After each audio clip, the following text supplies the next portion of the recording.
வணக்கம். சித்தர்கள் அருளிய கலைகள்லயே ரொம்ப ஒரு ரகசியமான, அதே சமயம் சக்தி வாய்ந்ததா சொல்லப்படுற வாசி யோகம். இத பத்தி நீங்க அனுப்புன குறிப்புகளை வச்சு நம்ம இன்னைக்கு ரொம்ப ஆழமா பார்க்க போறோம். வணக்கம்.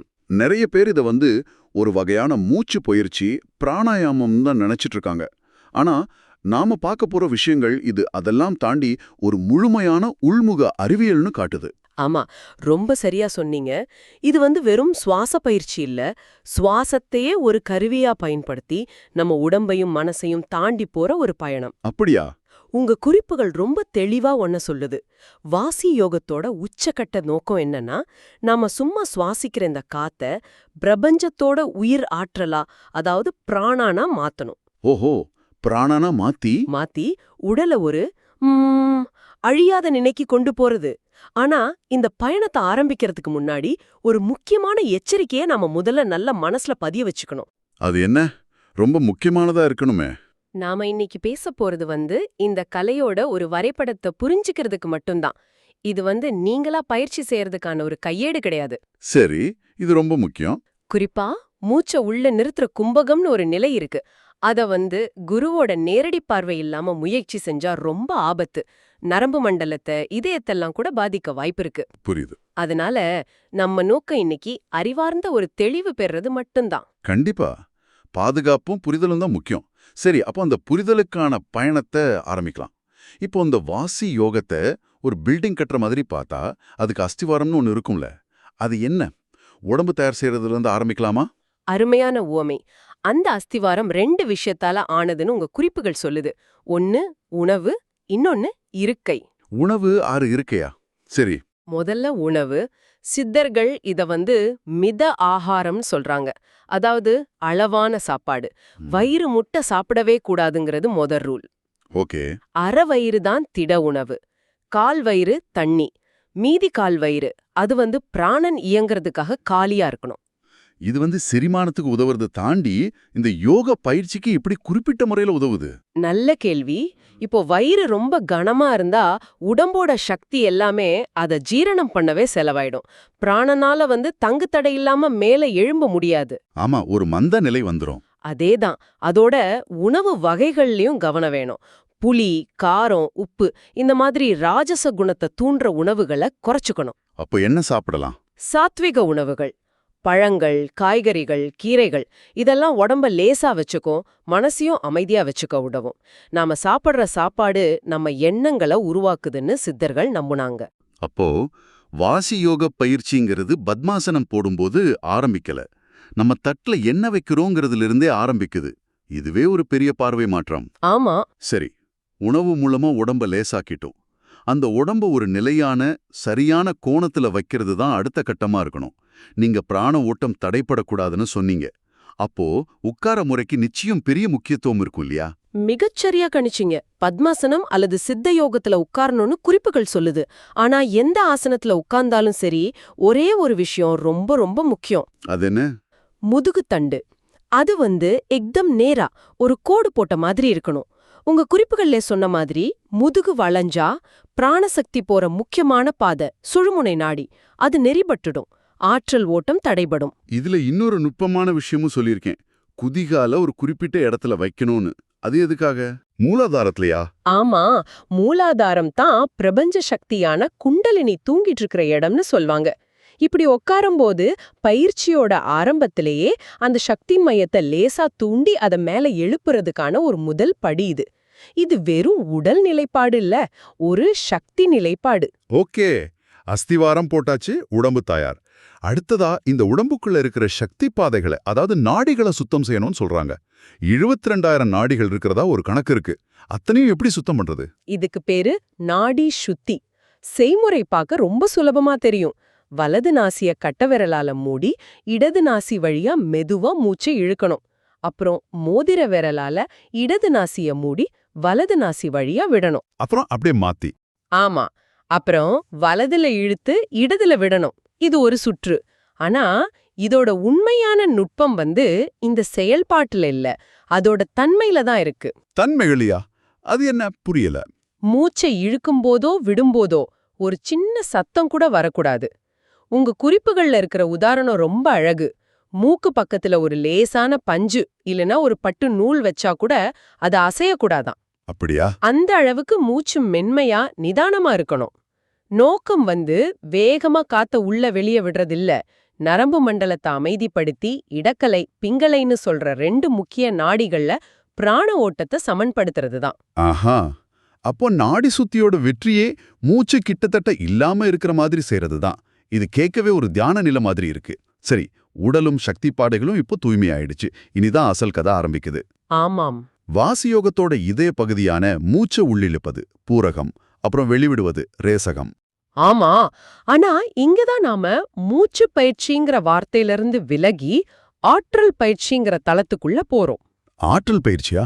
ஏன்னா இதோட ஒரு ஆழமான பாவனையும் மனசுக்குள்ள சொல்ற மந்திரமும் சேருது. பூரகம், அதாவது மூச்சை உள்ள இழுக்கும்போது நம்ம வெறும் ஆக்சிஜனை இழுக்கிறதா நினைக்க கூடாது. இந்த பிரபஞ்சம் முழுக்க நிறைஞ்சிருக்கிற உயர் ஆற்றலை, அந்த காஸ்மிக் சக்திய உள்ள இழுக்கிறதா பாவனை செய்யணும். ஓஹோ, ஒரு விஷுவலைசேஷன் மாதிரி. அதேதான்.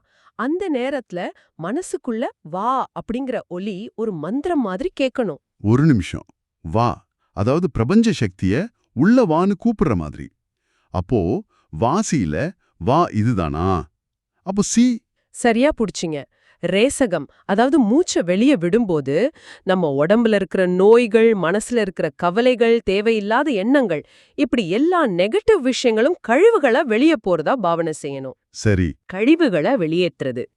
உங்க குறிப்புகள்ல சொன்ன மாதிரி சில குரு பரம்பரையில சீனி இழுத்து வானு விட சொல்றதும் உண்டு. அது அவங்க தீட்சையை பொறுத்தது. அடடா, வாசிங்கிறது வெறும் பேர் இல்ல, அதுவே ஒரு மந்திரம். அதுவே அந்த பயிற்சியோட முழு தத்துவத்தையும் அடக்கி வச்சிருக்கு. இது எனக்கு முற்றிலும் ஒரு புது பார்வை. ஆமா. சரி, இந்த ஆற்றலை உள்ள இழுத்து கழிவுகளை வெளியே விட்டுட்டோம். ஆனா வாசியோகத்தோட திறவுகோள்னு சொல்லப்படுற பகுதி இந்த 2க்கும் நடுவுல நடக்கிறது தானே? ஆமா, கும்பகம். கும்பகம், அதாவது மூச்சை உள்ள நிறுத்துறது. இதுதான் ரொம்ப ஆபத்தான பகுதின்னு கூட எச்சரிக்கை செய்யப்பட்டிருக்கே. மிகச் சரியான கேள்வி. இங்குதான் குருவோட அவசியம் 100% தேவைப்படுது. ஏன்னா கும்பகம்ங்கிறது வலுக்கட்டாயமா மூச்சை அடக்கிற ஒரு செயல் கிடையாது. அப்படி செஞ்சா அது நுரையீரல், இதயத்தை, மூளையோட சின்ன சின்ன செல்களை பாதிக்கும்னு தெளிவா எச்சரிச்சிருக்காங்க. இத சரியா செய்யறதுக்கான நுட்பம் உங்க குறிப்புகள்ல ஒரு அழகான உவமையோட இருக்கு. அது என்ன? தண்ணிக்குள்ள மூழ்கும்போது மூச்சை அடக்கிற மாதிரி திணறிக்கிட்டு செய்யறதில்ல கும்பகம். அதுக்கு பதிலா ஒரு ரோஜா பூவோட வாசனைய மெதுவா நுகர்ந்து அந்த வாசனையோட இன்பத்தை உள்ளுக்குள்ளேயே கொஞ்ச நேரம் ரசிக்கிற மாதிரி. ஓ, ரொம்ப மென்மையா ஆனந்தமா அந்த சுவாசத்தை உள்ள நிறுத்தணும். அது ஒரு போராட்டம் இல்ல, ஒரு லயிப்பு. அந்த ஓமை அருமை. அது முயற்சியை எடுத்துட்டு லைப்புங்கிறத முன்னாடி வைக்குது. ஆனா உள்ள நிறுத்தின அந்த ஆற்றல் சிதறி போயிடாம இருக்க ஏதாவது நுட்பங்கள் இருக்கா? நிச்சயமா. அங்கதான் மூலபந்தம், அதாவது ரூட் லாக் அப்படிங்கிற ஒரு முக்கியமான டெக்னிக் வருது. மூலபந்தமா? ஆமா. மூச்சை உள்ள மென்மையா நிறுத்துற அதே நேரத்துல ஆசனவாய லேசா சுருக்கி மேல இழுக்கணும். இது கேட்க கொஞ்சம் விசித்திரமா இருக்கலாம், ஆனா இதுக்கு பின்னாடி இருக்கிற அறிவியல் ரொம்ப முக்கியம். அது என்ன? நம்ம உடம்புல அபானன்னு கீழ் நோக்கி போற ஒரு ஆற்றல் காத்து இருக்கு. மூலபந்தம் போடும்போது அந்த அபானனை தடுத்து நிறுத்தி மேல இருந்து வர்ற பிராணனோட சேர வைக்குது. இதனால உயிர் சக்தி கீழே போய் வீணாகாம தண்டுவடம் வழியா மேல பயணிக்க ஒரு உந்துதல் கிடைக்குது. ஒரு அணையில தண்ணிய தேக்கி மதகு வழியா வேகமா அனுப்புற மாதிரி. மிக சரியான உதாரணம். அதேதான். இங்கதான் வாசி யோகம் மத்த பிராணாயாமத்திலிருந்து முற்றிலும் மாறுபடுதுன்னு நினைக்கிறேன். இது நுரையீரலோட முடிஞ்சிடுற ஒரு உடல் ரீதியான பயிற்சி இல்ல. கரெக்ட். உள்ள தேக்கின பிராணனை ஒரு குறிப்பிட்ட பாதையில பயணிக்க வைக்கிறது பத்தி உங்க குறிப்புகள் பேசுது. அந்த உள்முக பயணம் எப்படிப்பட்டது? இதுதான் வாசி யோகத்தோட ஆன்மா. நாம உள்ள இழுத்து கும்பகத்துல நிறுத்தின அந்த பிராணசக்திய மனசால முதுகுத்தண்டோட அடிப்பகுதியில இருக்கிற மூலாதார சக்கரத்துக்கு கொண்டு போறதா ஆழமா பாவனை செய்யணும். மூலாதாரத்துக்கு கொண்டு போகணுமா? ஆமா. அங்க ஒரு பாம்பு மாதிரி 3 சுற்று சுருண்டு தூங்கிட்டு இருக்கிறதா சொல்ற குண்டலினி சக்திய இந்த பிராணனோட வெப்பத்தால தட்டி எழுப்புறது தான் நோக்கம். இது நுரையீரல்ல நடக்கிற விஷயம் இல்ல, முழுக்க முழுக்க தண்டு வடத்திலையும் சூக்ஷ்ம உடம்புலயும் நடக்கிற ஒரு ஆழமான உள்முக பயணம். அப்படி மனசால பிராணனை முதுகுத்தண்டுக்கு கீழே கொண்டு போகும்போது நம்ம கவனம், பார்வை அதெல்லாம் எங்க இருக்கணும்? மிக முக்கியமான கேள்வி.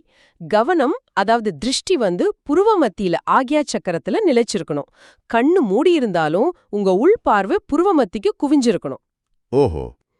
இதோட தத்துவம் என்னன்னா, மூலாதாரத்துல சக்தியை எழுப்பி அத தண்டுவடம் வழியா பயணிக்க வச்சு அதோட இலக்கான புருவ மத்தியில கொண்டு சேர்க்கறத மனக்கண்ணுல பார்க்கணும். ஆரம்ப புள்ளியையும் கடைசி இலக்கையும் ஒரே நேரத்துல கவனத்துல வச்சுக்கிற மாதிரி. பிரமிப்பா இருக்கு. அதே நேரத்துல சித்தர்கள் அண்ணாக்கை ஏறுன்னு சொல்ற ஒரு நுட்பத்தை பத்தியும் குறிப்புகள்ல இருக்கு. நாக்குக்கும் இந்த சக்தி பயணத்துக்கும் என்ன சம்பந்தம்? இது கொஞ்சம் சம்பந்தம் இல்லாத மாதிரி இருக்கே. ஆமா, மேலோட்டமா பார்த்தா அப்படிதான் தோணும். ஆனா அது ஒரு முக்கியமான இணைப்பு. இதுக்கு பேரு கேசரி முத்திரை. கேசரி முத்ரா. நாக்கோட நுனிய மடிச்சு வாய்க்கு மேல இருக்கிற அன்னத்தோட மென்மையான பகுதியில கொண்டு போய் லேசா தொடணும். ஆரம்பத்துல கஷ்டமா இருக்கும், ஆனா பயிற்சியில சுலபமாயிடும். இது வாசி யோகத்துக்கு எப்படி உதவுது? இது 2 வேலை செய்யுது. ஒன்று, பிராணசக்தி வாய் வழியா சிதறி வீணாகாம தடுத்து அதை உள்நோக்கி திருப்புது. 2வது, இது மூளையில இருக்கிற பினியல் பிட்யூட்டரி சுரப்பிகளை தூண்டி ஒரு விதமான தெய்வீக அமைதி நிலையை உருவாக்குது. ஒரு எலக்ட்ரிக்கல் சர்க்கியூட்டை பூர்த்தி பண்ற மாதிரி கற்பனை பண்ணிக்கலாம். இப்ப புரியுது. உணவு, ஆசனம், நாடி சுத்தி, வாசி, கும்பகம், மூலபந்தம், கேசரி முத்திரைன்னு இத்தனை படிகளும் ஒன்னோட ஒன்னு சேர்ந்து ஒரு முழுமையான அமைப்பை உருவாக்குது. ஆமா. சரி, இந்த தொடர் பயிற்சியோட உச்சகட்டமா என்ன நடக்கும்? வாசி சித்தி அடைஞ்ச நிலை பத்தி உங்க குறிப்புகள் என்ன சொல்லுது? தொடர் பயிற்சியோட விளைவா உடம்பும் மனசும் ரொம்ப தூய்மை அடையும் போது ஒரு கட்டத்துல மூக்கு வழியா சுவாசிக்கிறதே இயல்பா நின்னுடும்னு சொல்றாங்க. என்னது, மூச்சு நின்னுடுமா? மூச்சு காத்து வெளியில போகவும் செய்யாது, உள்ள வரவும் செய்யாது. அது உள்ளுக்குள்ளேயே புருவ மத்திக்கும் மூலாதாரத்துக்கும் நடுவுல ஒரு சின்ன வட்டத்துல சுழல ஆரம்பிக்கும். இதுக்கு அந்தர்முகம் இல்லன்னா உள் சுவாசம்னு பேரு. வெளியிலிருந்து காத்தே தேவைப்படாத ஒரு நிலையா? அது உயிரியல் ரீதியா எப்படி சாத்தியம்? இது ஒரு அற்புதமான கேள்வி.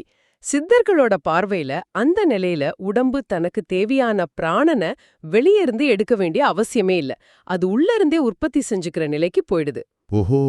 புறக்காத்து தேவைப்படாத போது அதோட சம்பந்தப்பட்ட மனசோட அலைகளும் முழுசா நின்னுடும். அந்த எண்ணங்களே இல்லாத முழுசா ஒடுங்கின நிலையதான் சமாதின்னு சொல்றாங்க. இதத்தான் சிவவாக்கியர் ஓடும் காற்றை உள்ளே பிடித்து ஓலமிட்டு அழைக்கீர்னு பாடினார். அதாவது வெளியே ஓடுற காத்த உள்ள பிடிச்சிட்டா கடவுளை வெளியே தேட வேண்டான்னு சொல்றாரா? அதேதான். அவர் உள்ளேயே அனுபவம் ஆவாருங்கிறது தான் அதோட பொருள். ஆக இத்தனை படிகளையும் ஒன்னா தொகுத்து பார்த்தா ஒரு பயிற்சியாளர் ஒரு குருவோட வழிகாட்டுதலோட இதை எப்படி ஒரு முழுமையான சுற்றா செய்வார்? உங்க குறிப்புகள்ல இருக்கிறத ஒரு காட்சியா சொல்லலாம். முதல்ல பத்மாசனத்துல முதுகுத்தண்ட நேரா நிமிர்த்தி உட்காரணும். அப்புறம் புருவ மத்தியில கவனத்தை வைக்கணும். சரி. நாக்க கேசரி முத்திரையில மேல அன்னத்துல வைக்கணும். அதுக்கப்புறம் சத்தமே இல்லாம ரொம்ப மென்மையா வாங்குற மனமந்திரத்தோட பிரபஞ்ச சக்திய உள்ள இழுக்கணும். அப்புறம் நிறுத்தணும். ஆமா, மூலபந்தத்தோட, அதாவது ஆசனவாய சுருக்கி ஒரு பூவோட மனத்தை ரசிக்கிற மாதிரி ஆனந்தமா கொஞ்ச நேரம் மூச்சை உள்ள நிறுத்தணும். அப்புறம் சீங்கிற மனமந்திரத்தோட உடம்புல இருந்தும் மனசுல இருந்தும் கழிவுகள் வெளியேறதா பாவனை செஞ்சு மூச்சை வெளியேறணும். இந்த முழு ப்ராசஸ்லயும் பிராணம் தண்டுவடம் வழியா மூலாதாரத்திலிருந்து புருவ மத்திக்கு மேல ஏறத ஆழமா உணர முயற்சி செய்யணும். இதுதான் வாசி யோக பயிற்சியோட ஒரு முழுமையான சுற்று. இந்த படிப்படியான விளக்கம் வாசி யோகத்தை வெறும் மூச்சு பயிற்சிங்கிற பார்வையிலிருந்து மாத்தி இது உடலியல், உளவியல், ஆன்மீகம்னு எல்லாத்தையும் இணைக்கிற ஒரு முழுமையான அறிவியல்ங்கிற எண்ணத்தை ரொம்ப ஆழமா ஏற்படுத்துது. ஆமா, இந்த குறிப்புகளோட முடிவுல ஒரு சுவாரஸ்யமான கேள்வி இருக்கு. இத்தனை நுணுக்கங்களையும் அதோட ஆழத்தையும் அதுல இருக்கிற எச்சரிக்கைகளையும் தெரிஞ்சுக்கிட்ட பிறகு இதோட முதல் படியான ஆனா முற்றிலும் பாதுகாப்பான நாடி சுத்தி பயிற்சியை மட்டும் செஞ்சு பார்க்க உங்களுக்கு ஆர்வம் இருக்கான்னு உங்க குறிப்புகளே கேக்குது. ஓ, அது வாசியோகத்தோட மிகச்சரியான ஆபத்தில்லாத முதல் படியா இருக்கும். மன அமைதிக்கும் உடல் நலத்துக்கும் அதுவே கூட போதுமானதா இருக்கும். அது நிச்சயம் ஒரு நல்ல பாதுகாப்பான தொடக்கமா இருக்கும். இந்த ஆய்வுல இருந்து நீங்க யோசிக்கிறதுக்காக ஒரு இறுதி எண்ணத்தை விட்டுட்டு போறேன். சொல்லுங்க. சித்தர்கள் நம்மளோட இந்த பௌதீக சுவாசத்தை ஒரு உயிரியல் செயல்பாடா மட்டும் பார்க்கல. அது பிரக்ஞைய, அதாவது நம்ம கான்ஷியஸ்னஸை திறக்கிறதுக்கான ஒரு சாவி, ஒரு கருவின்னு பார்த்திருக்காங்க. சரி. அடுத்த முறை நீங்க சும்மா கவனிக்காம மூச்சை உள்ளே இழுக்கும்போது ஒரு கணம் நின்னு அதை வெறும் காத்த உள்ளே எடுக்கிறதா நினைக்காம பிரபஞ்சத்தோட மூல ஆற்றலோட நீங்க அந்த நொடி தொடர்பு கொள்றதா நினைச்சு பாருங்க. அந்த ஒரு சாதாரண தானா நடக்கிற செயல்ல என்ன மாற்றம் நடக்கலாம் யோசிச்சு பாருங்க.